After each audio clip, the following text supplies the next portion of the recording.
Greetings, listeners from around the world. Jordan River here, back with more Growcast. True or false?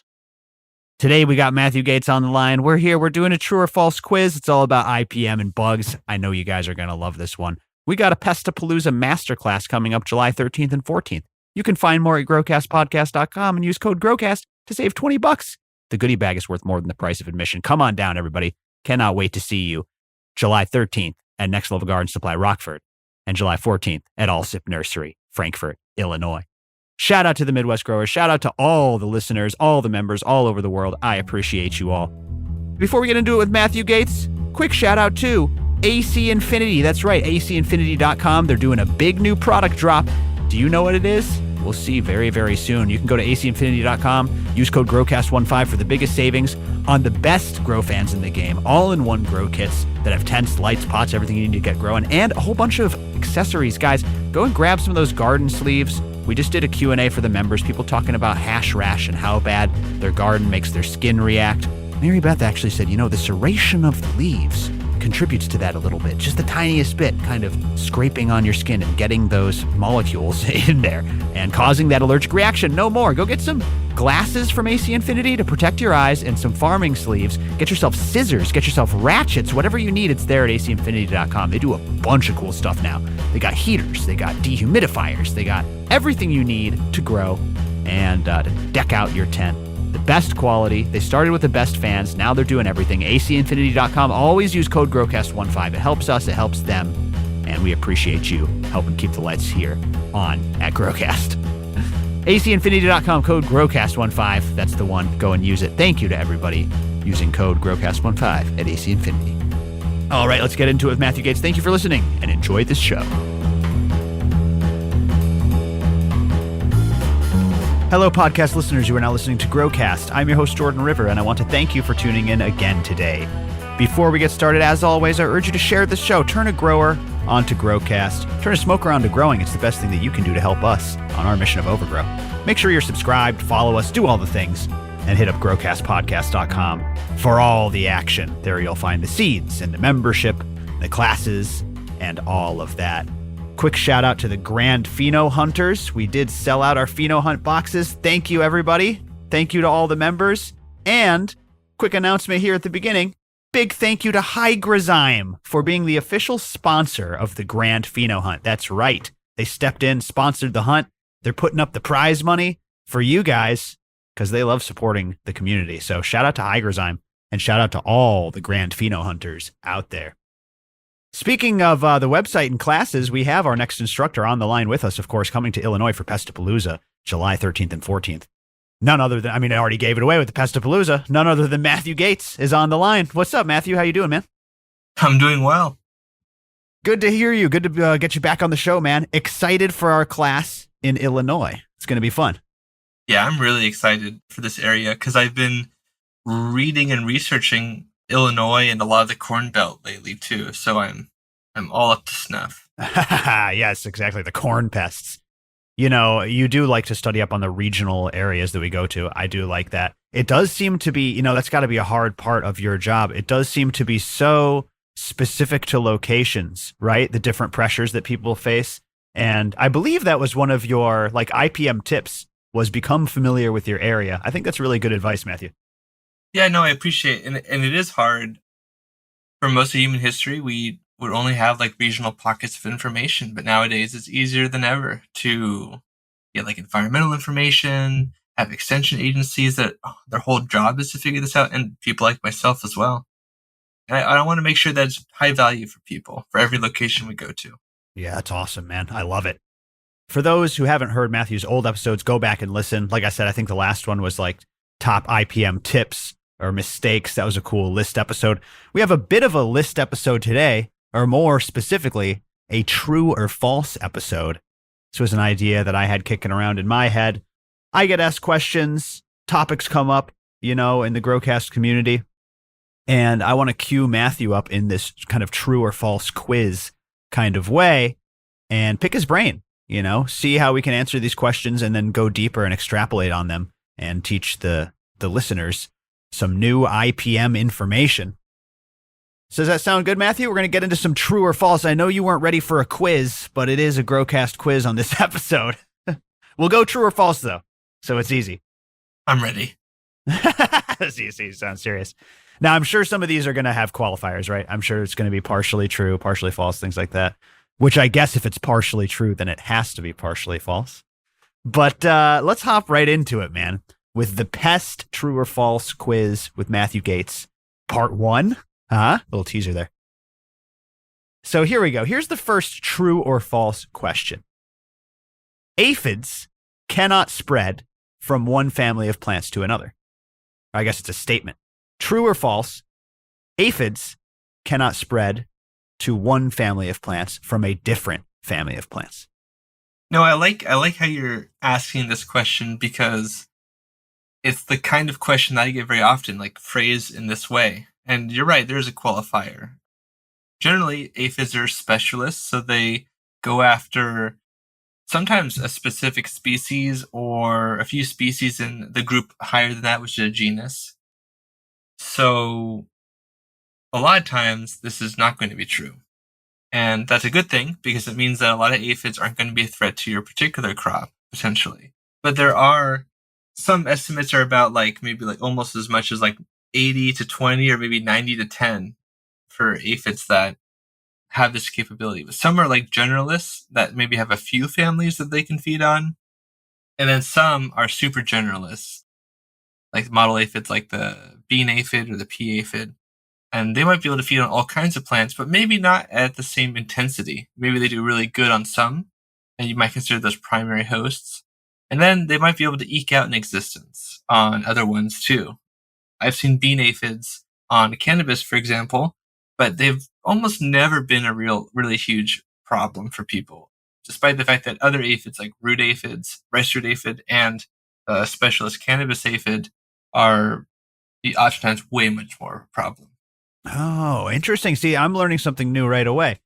I did understand that the rice root aphid is the exception there, right? The generalist especial, as you said, meaning it'll attack anything. It can hop from any plants, basically. It just feeds on roots, attack anything in the world. Now, I thought that all canopy aphids were basically specialists, but you're saying it's a little bit more blended than that. It's a little bit of a gray area. Some might be able to feed a little bit or sustain themselves, like you said, but not cause a huge problem. See, I did not know that. The 80-20-90-10 kind of ratio does make sense, so it seems like a good general rule, but I did not know that, for instance, the bean aphid could survive on cannabis. That's new to me.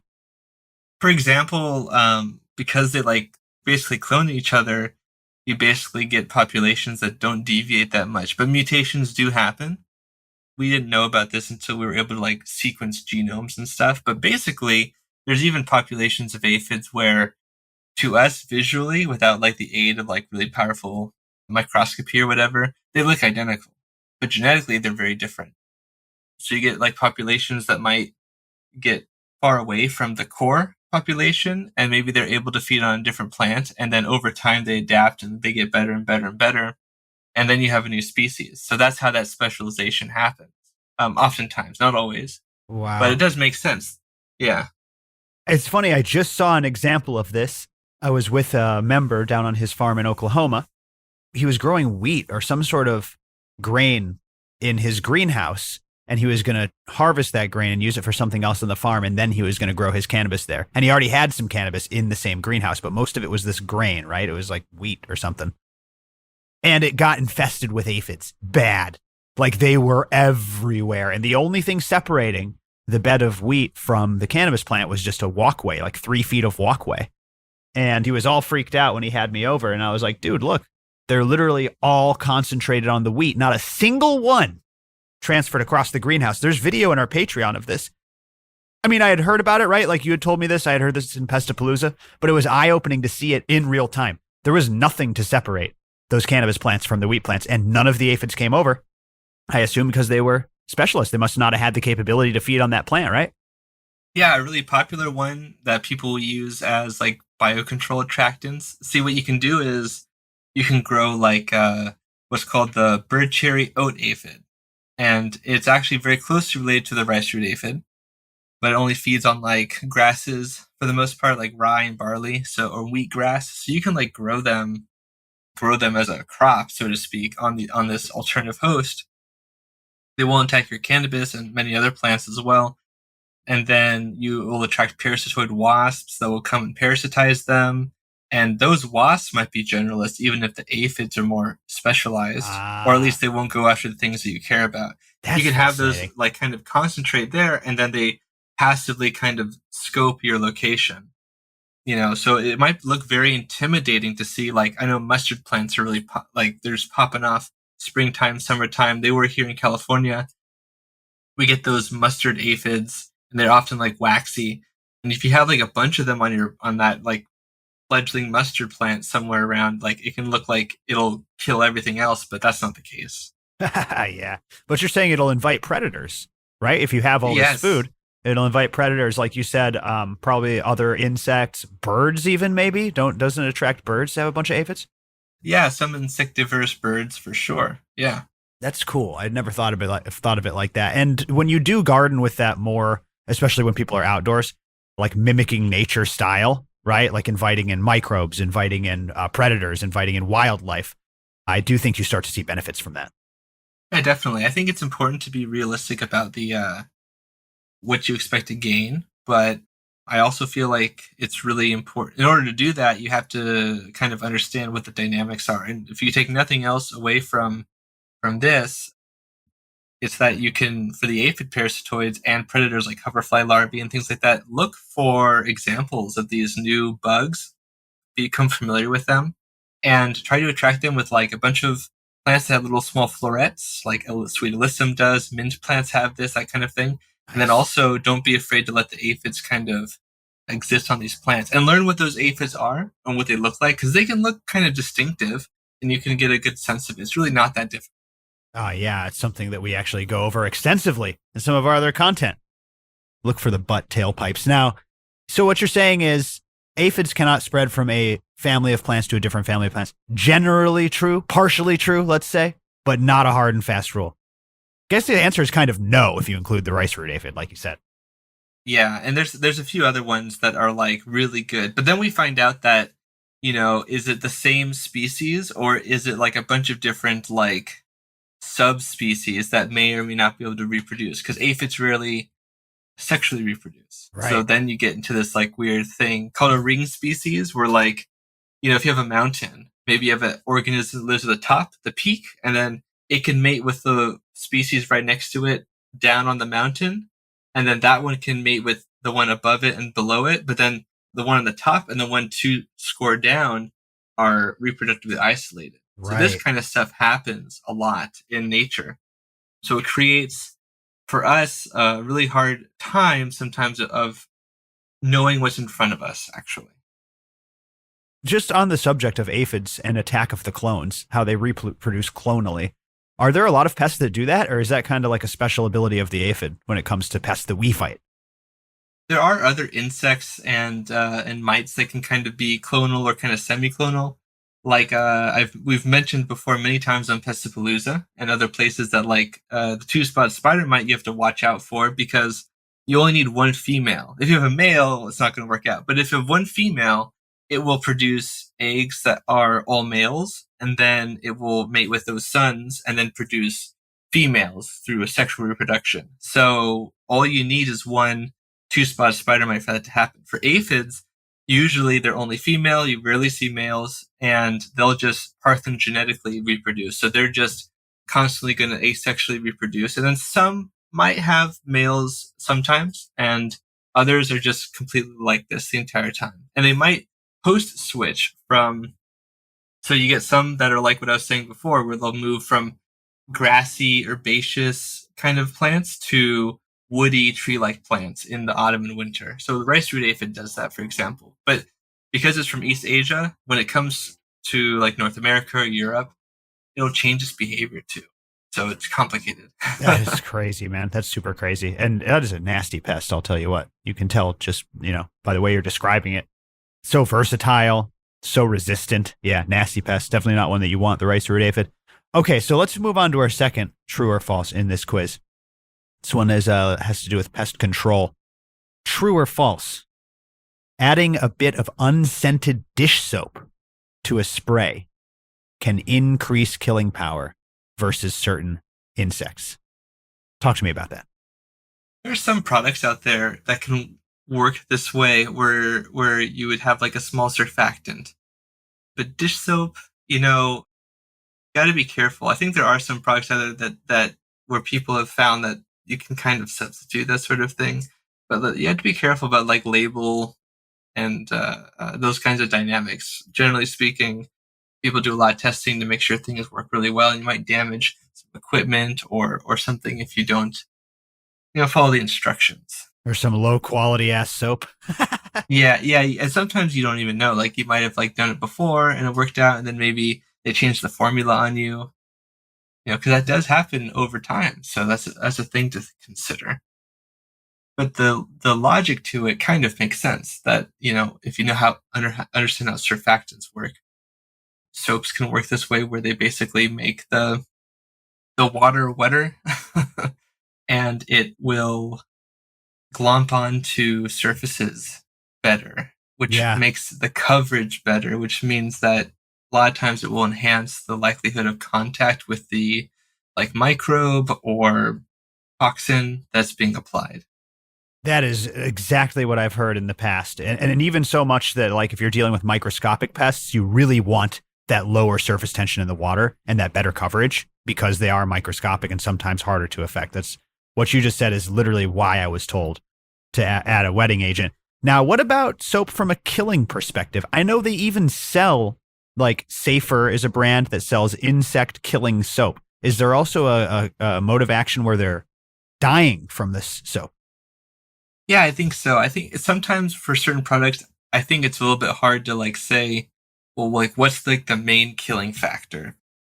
And that can also become contentious about whether or not you would want to use one product over another that might be cheaper or more expensive potentially, depending on the formulation. But yeah, the soap itself can also be a factor unto that because of that like wraparound effect that you're talking about, that increased coverage. Because like a lot of insects and mites, they either breathe through spiracles passively, so through holes in their body, or sometimes they'll breathe like passively through their skin, especially for the really small ones. Oh. So by creating this like thick enough meniscus around the body, this film is going to stop that diffusion of oxygen, and that's going to be a big problem. Suffocate the insect essentially with soap. Exactly. It's the same stuff that the oil is doing, right? I mean, I imagine the oil has more like repellent power because it's got like, botanical terpenes and stuff.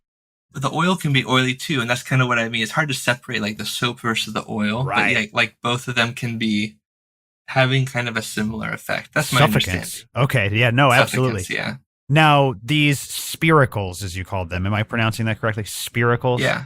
Spiracles. These are breathe holes. Is this like, are these in the sides of the insect, like the outtakes on a jet engine? Like they don't have lungs, right? They're just breathing through these side holes. Yeah, so they don't have lungs in general. Arthropods are they breathe passively. Some like arachnids have like what are called book lungs and things like that, but I won't get into that. Basically, the insects, they have holes and oxygen just moves through them, and for the most part, they're not facilitated.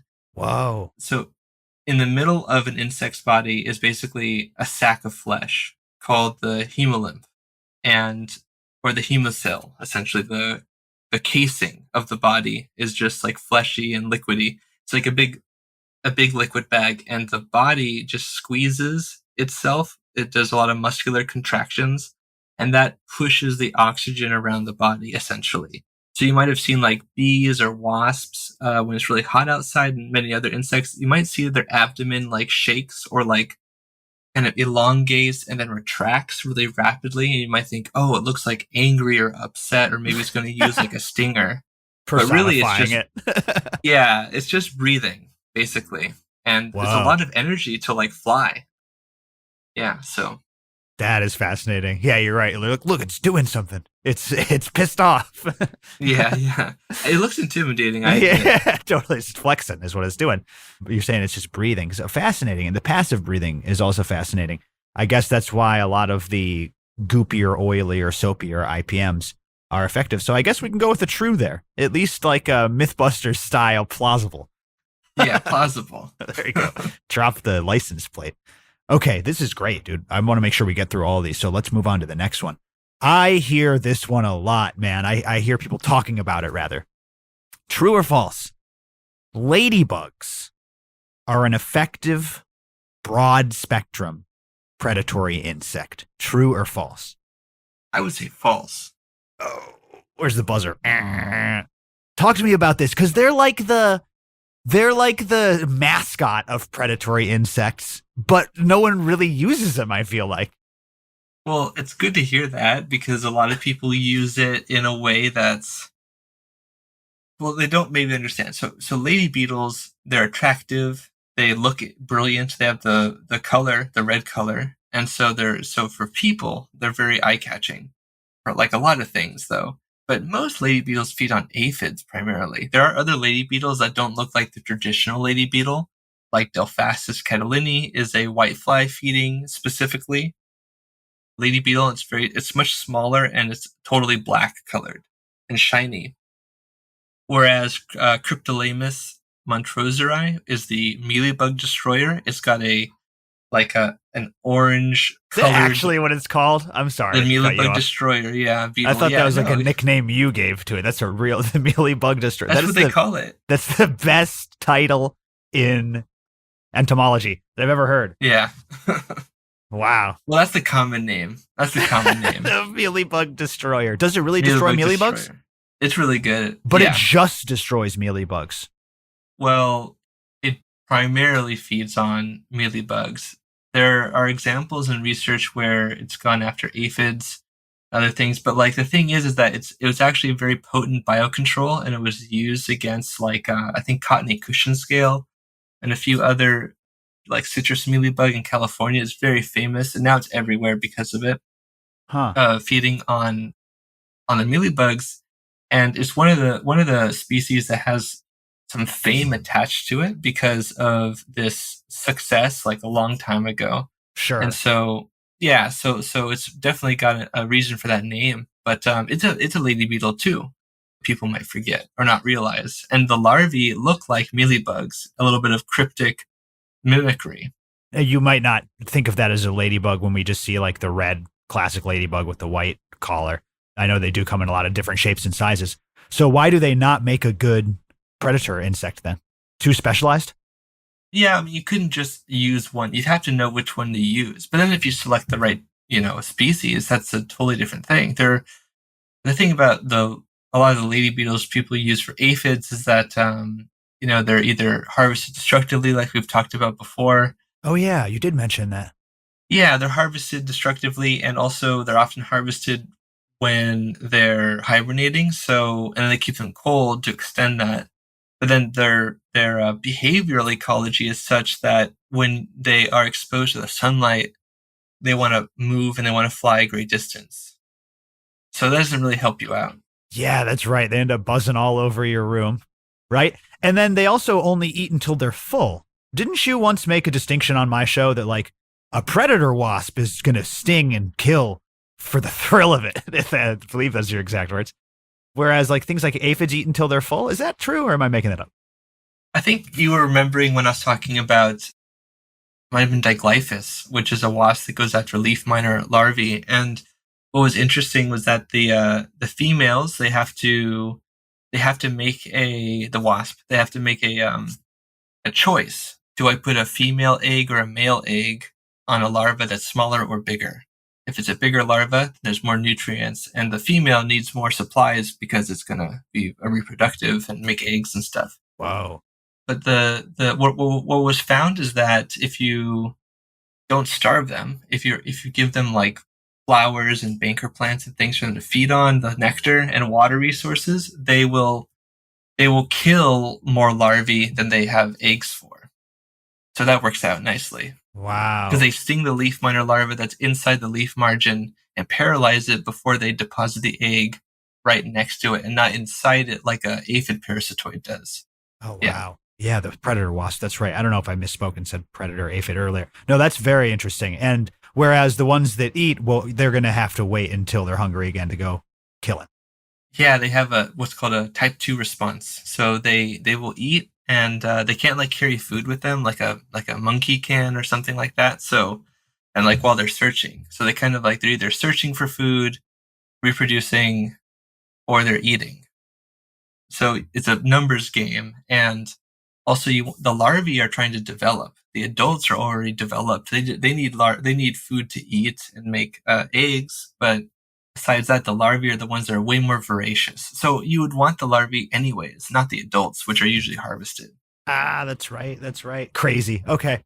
Great. So, I mean, listen, you probably don't want to go for the ladybugs. There's so many other good options. Do you want to throw out some of your favorite predator insects just really quickly? I know you've talked about them before, but just like your favorites for broad spectrum control.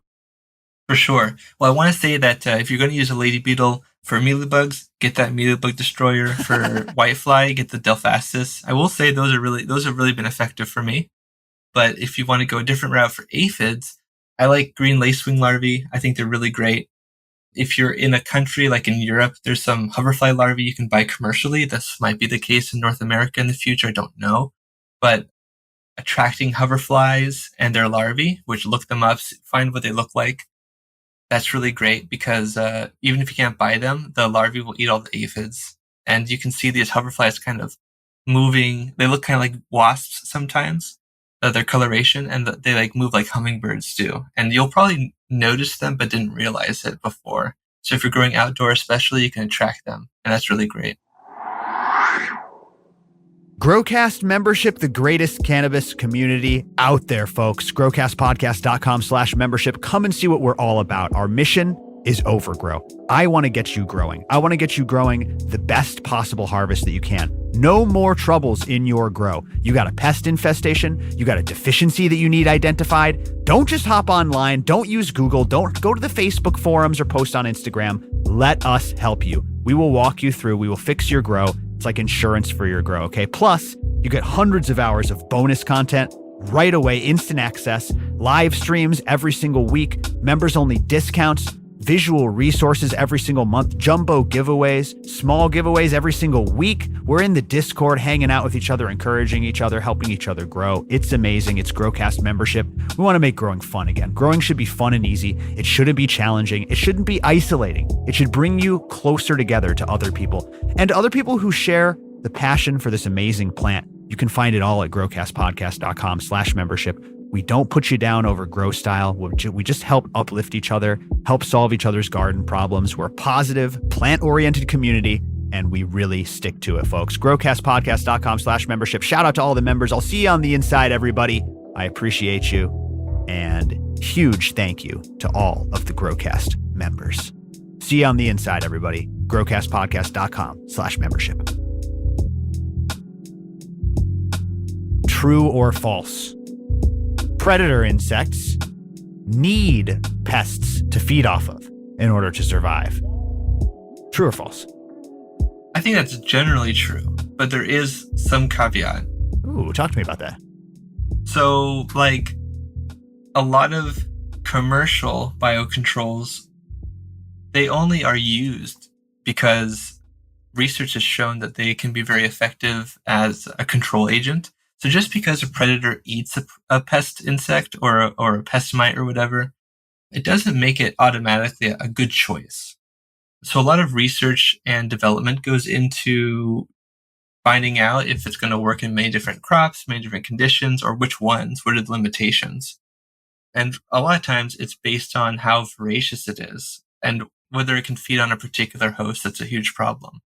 Generally, they're going to have to like either feed on the prey itself and they don't have any alternative food source. So they have to kind of be applied like right before you have a problem, expecting and anticipating it to happen. A lot of people can anticipate that because they know when there are problems seasonally, or they can be applied very quickly after being ordered.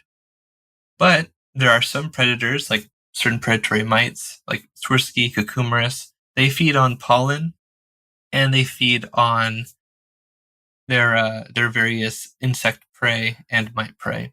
Now, what if they were just to feed on that pollen? Is that sustainable, you think, in like the long term? Now you would think it wouldn't be. That's a great question, but the actually it's the reverse because like for Swarovski cucumbers, it's been found that females that feed on pollen exclusively actually reproduce like I think as far as like maybe 4 or 5 times as fast Whoa. or as much, I should say. And the reason for this is because the pollen is very proteinaceous, and so that's what they need to make eggs. Now they actually do better when they have a mix of both, but they do really really well on just a pollen diet. And so some people might think, oh, well, should I not use the pollen banker plant? Right. But actually, it's not really a problem because they do seek out prey. The thing is that the prey fights back a little bit, like on a very minute scale. It's like watching like a lion take down a wildebeest, right? But like micro scale. Sometimes the lion gets kicked. Yeah, yeah, exactly. Or like you people might not realize, but a lot of biocontrols, they might feed on like the egg and the larval stages, but they may not be able to quite tussle with the fully adult stage of certain pest insects, for that reason. So, what do you recommend for the best pollen producers to keep these bugs alive? I did look through this a lot, and me and Russell Pace of the Cannabis Horticultural Association have talked a lot about using ornamental pepper plants. So I'm very comfortable, and I've used them with clients before. And I think, honestly, if you're a gardener or whether you have a tent or whether you have a greenhouse or a backyard grow, you could totally use like ornamental or regular pepper plants. There is a lot of research that sort of goes over that and then their efficacy. And you can just intersperse that with your plants potentially, or you can make like a more contiguous row. Just depends on your setup. Is there a specific species, or do you just go get any ornamental peppers? Well, there's two cultivars. One of them is called Exploding Ember, and the other one is called like Firecracker or something like this. I'm forgetting, but I have a video on my YouTube channel No, I think it that was will go over Firecracker. them. I remember we talked Was it about that. something like I'm not sure if it was Firecracker. It was something Exploding Ember and YouTube.com/. yeah. Zenthanol, right? Fentanyl, yes. Go This follow is not an Zenthanol on intentional YouTube. plug. Go find it. You Yeah, can what a find it. You teaser. can find out. What a Yeah, what a stoners. teaser. Yeah. I know the ones you're talking about. I know exactly what they look like. They look like a firework. The reason I didn't commit it to memory for a long time now is because it's hard to get them, and it's also hard Is to that right? germinate them. Yeah, for some reason they're just really difficult. Probably because they're ornamental and special, and probably a lot of people are not growing them from seed. They're just buying them from nurseries. Shout out to all the people that are introducing these predators into their garden, keeping them alive. In the outdoor scenarios, you can really invite these into your garden, invite birds into your garden, invite that wildlife. I think that's fantastic. And then even indoors, I see people doing it, man. I see people bringing nature inside, keeping these bugs around. It's really cool to have little insect pals in your garden. Let's see here. We have another one. Oh, this is the one I wanted to leave the most time for. True or false, Matthew? Microscopic mites can lay dormant in your grow for long periods of time and then wake up later on to reinfect your indoor grow. True or false? That's kind of true. It can be true. Okay, talk to me. So I think that for people who are growing in a greenhouse or an indoor grow or something, where you're usually going to have, keep at least room temperature or a little bit warmer, than that, you're probably not going to see this behavior, which is like when you say microscopic mites, I know that Jordan, you're usually meaning like russet mites and things, right? Generally, that's just what I group those into. I don't know if that's like an official category, but yes, broad mites and russet mites are the tiny little ones I see infecting people's cannabis gardens. That's actually not something I see people doing a lot myself, I feel like, but actually I like that because they are like the really microscopic. They're very similar in size. Their damage profile is kind of similar. They're not related too much, but I think I just picked up that generalization from Mary Beth. Oh, nice. Yeah, so broad mites and russet mites, it's possible for them to overwinter. The thing is that for these mites and other insects, frankly, they have to be exposed to the right environment. And if they don't get exposed to like changes in light, for example, and especially temperature, then they don't start to make the preparations necessary. So they have to be exposed to low temperature, is what you're saying. Is there any exception to that? I don't think so, no. Wow, wow. See, that's important information because I was always told, they can come back. They're on your fan blades and things like that. And maybe it does get cold enough in some scenarios, but in an indoor grow room, if they're never kind of dropping to that low temperature, those people probably just aren't cleaning their room well enough, right? Are they subsisting on some scrap of you know how growers are, man. The defoliation pile in the corner, or you know what I mean? Like, what would you attribute those reinfections to? Or is it just a whole new infestation and it's our mind tricking us into thinking that it's the same one?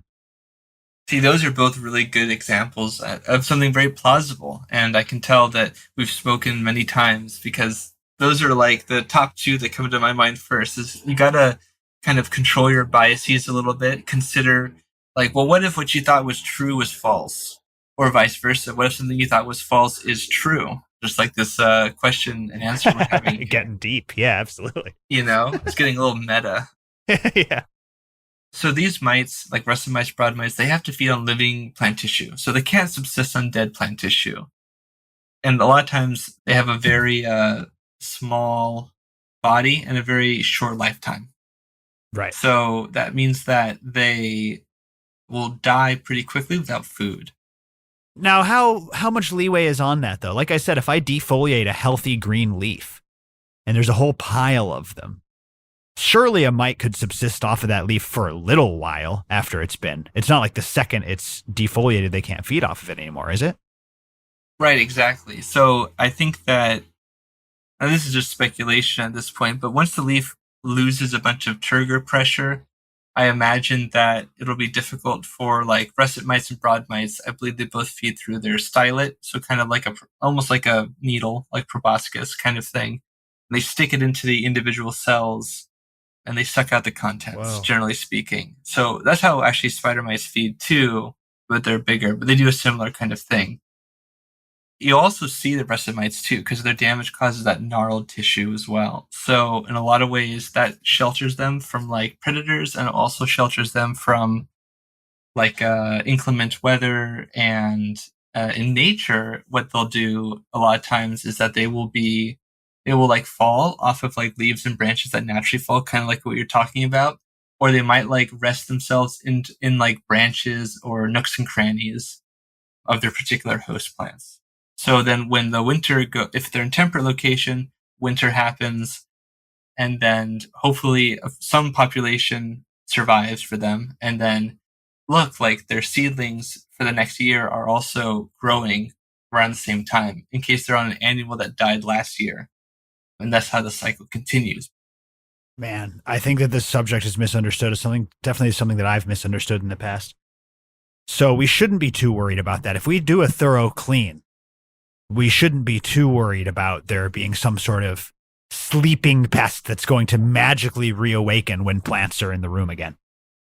No, and I think that's, like you said, something that can trick people up, and it can make people think that something's wrong about how they're growing when it's not actually the case. It was more of a biosecurity issue or something else. Now, I think something you said about thrips on my show is interesting. I remember these things, Matthew. I got a good memory. And it's exactly what we were just talking about a second ago, which is thrips are so common. And speaking of generalists, they're such generalists. They're freaking everywhere. I saw you find thrips in a crack in the sidewalk when we were doing our New York class. And you said people get rid of thrips and then they get brand new thrips and they think it's the same infestation that they somehow didn't take care of. But in reality, they're all around us all the time. You just brought new ones in. So maybe that's where a lot of this misconception comes from. That's my guess. I think so. And the problem is that you're relying on like a mental model that you have about what's going on. And sometimes it's really hard to keep all of that together. And you're oftentimes, if you're even growing with one other person, and you rely on them to like look for the bugs or like look around or keep looking for things, for signs, it can be hard for that to happen, especially in a home grow potentially where, you have other life activities and things to tend to. So you might not realize that even though you did everything right, like there might be an errant thrips or something afoot, like especially if you're like really active, if you're bringing in fresh produce. I think we spoke last session about this, like raspberries, blackberries, blueberries, strawberries. You can get thrips with them, even if you wash them and that kind of stuff. That can be a problem as well, especially the really Yeah. common generalists like Western flower thrips and such. And the larvae are on the strawberry, and now all these TikTokers, like, they put them in water, and the larvae, like, hatch. And they're like, look, oh, bugs, creepy. It's like, yeah, man, they're all over the place. They're everywhere. Yeah, you've probably eaten thrips before and not realized it. Like that's Oh, yeah. the truth. And people find that like really disturbing, I suppose. And I guess I kind of understand that, but I don't find that very, It's just extra protein, right? There's little bugs all extra over your protein. skin all the time, you know? Yeah, seriously. Like, try not to think about that. It's true. People don't like to be reminded of that. Now, just really quickly, you did mention the thrips singular. You said an errant thrips. What's the deal? Is thrips literally not shouldn't I? So if thrips is singular, shouldn't I be saying thripses for plural? Thripsii. Yeah, So thrips. thrips Yeah. so the etymology of the word thrips is that's Greek. And so the S is not a sibilant. In other words, when in English we put an S on something to show plurality. So thrips is that's just the Greek wording, just how they pronounce it, because we were Latinizing the Greek alphabet, right, into Roman letters a long time ago. So it's a thrips. It means woodworm, apparently. Ooh, interesting. So it's a thrips or many thrips, and that's just the way it is. It's just I the way it guess. is, man. Thrips have been pissing off farmers since ancient Greece, 3,000 years ago. Yeah, and if you want to sound impressive, when it comes to like naming these names, I have one other thing that you can mention to people to seem like the cool guy, or perhaps the incredibly not cool guy. Oh, Your that's mileage exactly may what I'm vary. going for. Yeah, that's exactly what I'm going for. Hit me. So you might have noticed with like insect orders, a lot of them have the word "terra" at the end, which means wing, like pterodactyl or pterodon. Mm-hmm. But if you're using the word pterodactyl and not pterodactyl, then you should not call it Lepidoptera. You can call it Lepidoptera. Don't call it Hymenoptera. It's call it Hymenoptera. So you don't pronounce or very slightly, very mildly pronounce the P, and it totally changes the flow of the words. But like, it's not Hemiptera, it's Hemiptera.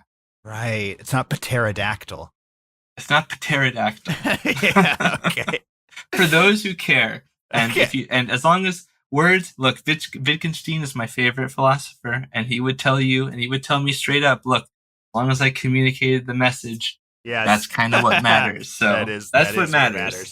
But I do like to know that, okay, the silent P in all of those prefixes and suffixes, right? It's surprising how much you can learn. You've talked about this before in Pestapalooza. You're like, this means many winged, and here's why, and here's where that came from, and you remember it well. It helps you store that information. So I like that stuff, dude. It does help me learn. It does help me remember this kind of thing, because usually there's a logic to it. Sometimes we learn that the logic was wrong, but we still have the same name anyways. Yeah, exactly. Classic, especially in English. Great, dude. This was a dope little episode. I had fun chatting with you. Really good overview on the true or false. I loved the ladybug talk. That's fantastic. The specialist versus generalist talk. All the talk about suffocation. That's what I'm into. So Matthew, tell me, YouTube, Patreon, where can everybody find you, and what are you working on in the near future? Yeah, so I had a first smoke of the day episode recently go out. I really liked the experience. That was fun. We talked about and expanded about some of the topics we spoke here, in fact, about as well. And if you want to learn more about plant health and pests and like a holistic approach to pest management, like the banker plant usage and learning about these various pests and their weaknesses and their strengths, then you can play to those advantages by going to my videos and checking them out on youtube.com/Zentinel. You can also, if you have professional inquiries, you need some help with some pests, you have an idea about a speculative plan that you might have, and even if you want to help people understand why the plants and the product that you're growing is special and good because of the strategies that you're using in this way, you can check me out at zentinel.com as well. And I have a Patreon with over 140 people at this point, filled with people who are interested in IPM and talking about crop scouting and various techniques, that kind of thing. And so if you want, for $1 a month, you can join my Patreon and you can have me in your back pocket if you have some quick questions, or the other people can respond as well. It's a nice little community. And then, of course, Pestapalooza, July 13th and 14th in Illinois. July 13th, Rockford, Next Level Garden Supply. Shout out to Next Level Garden Supply, one of my favorite places to teach classes. We will be hanging out. We got an after party. We'll be providing food. It's a great time. You get a huge goodie bag. It's worth the price of admission, plus a full-blown masterclass and Q&A. And then the next day, Sunday, July 14th, we are at Allsip Nursery in Frankfurt. Come on out to Allsip, guys.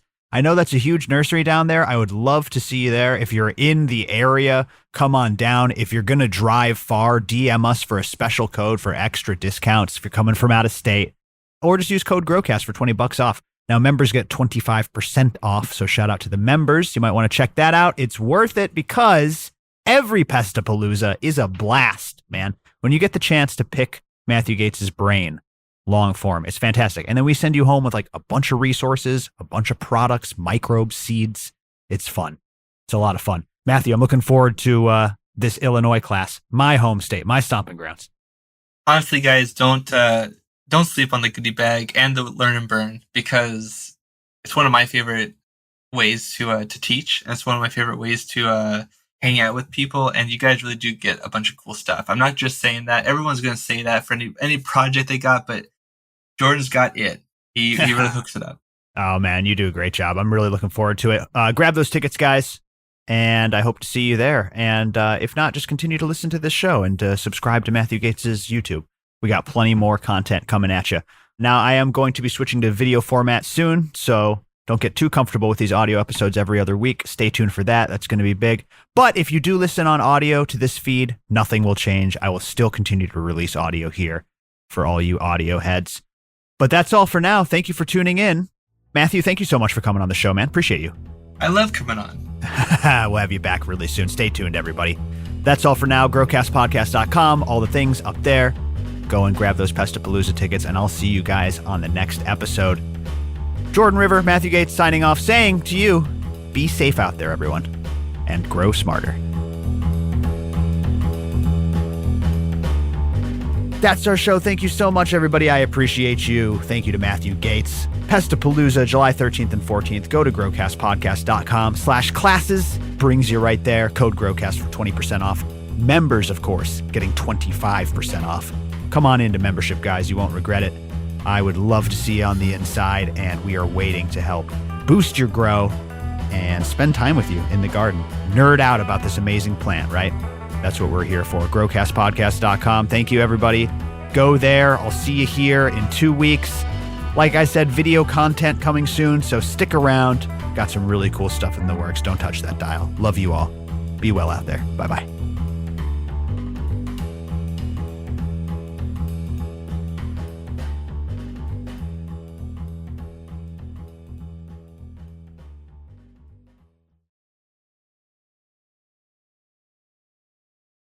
And that's just the way it is.